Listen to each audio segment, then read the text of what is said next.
Today, we're diving into Ma's Kitchen in Rowland Heights, where their halal Chinese food might be the most delicious in all of SGV.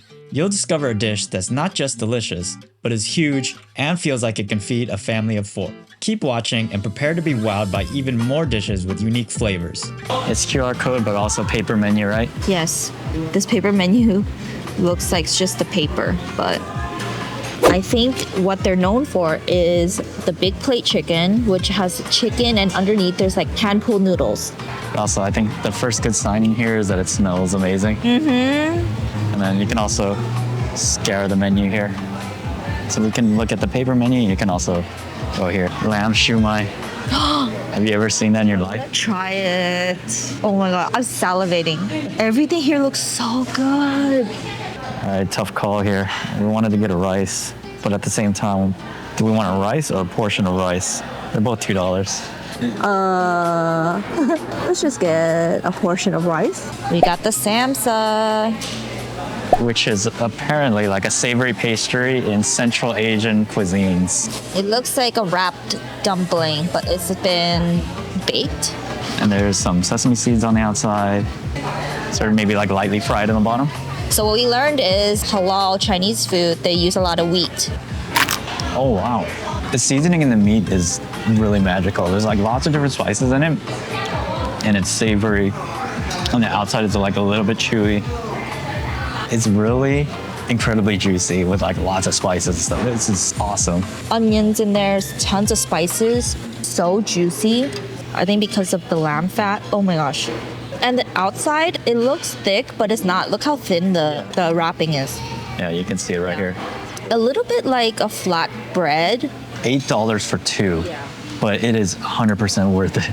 So we wanted to talk a little bit about why Chinese halal food, and it dates back to over 1,000 years ago. So it started when people from places where Islam was the main religion came to China. They brought their food rules with them, which means that they eat certain things and avoid others to follow their religion. In China, these visitors mix their food traditions with Chinese food. For example, while many Chinese dishes have pork, halal food uses beef or chicken instead because pork isn't allowed in Islam. They also love using noodles made from wheat and adding lots of tasty spices to their dishes. So that's really what makes it unique. So already just after our first dish, we have like an explosion of different flavors and spices with it that you wouldn't normally taste in traditional Chinese food. Our big plate chicken is here. It's massive. Hand for scale. Massive.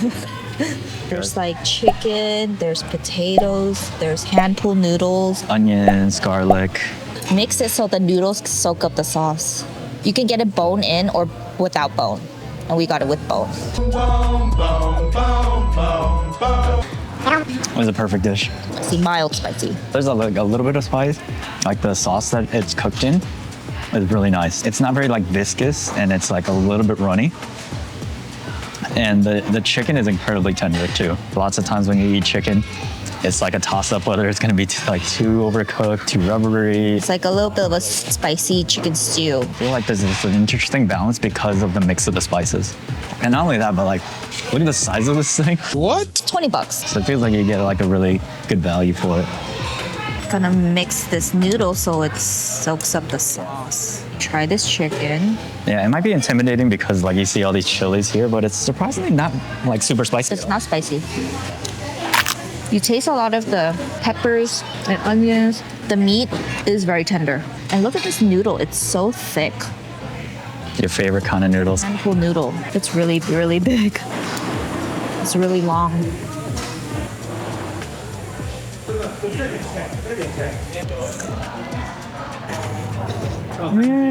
It's kind of like bian bian noodles, a little bit.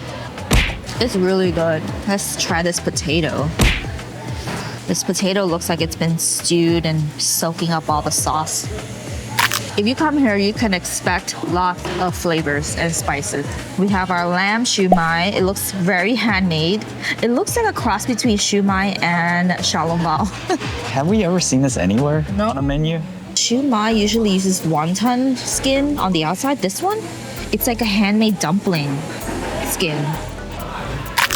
It's so juicy. Oh, you can see it dripping.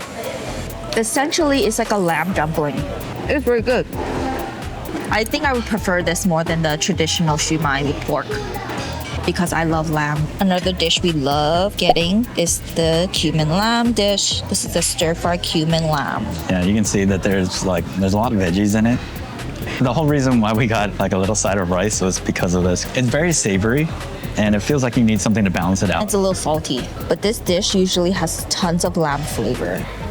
There's definitely more spice in this one, so if you're like more sensitive to spicy food, then you might want to stay away from this one, although it's incredibly delicious. It's not like super heavy on the cumin flavor, but it feels like there's just enough. And you get a lot of nice textures because the veggies are crunchy.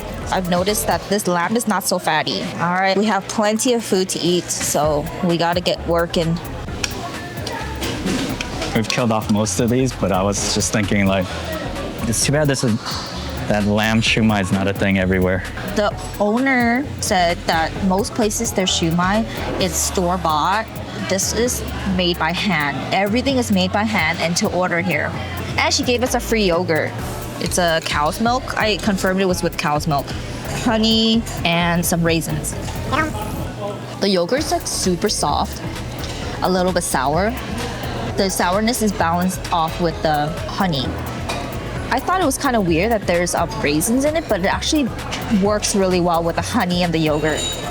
And it gives it a good texture too. I'm typically not a cow's milk yogurt fan, but this is super unique. Yeah, this is really good.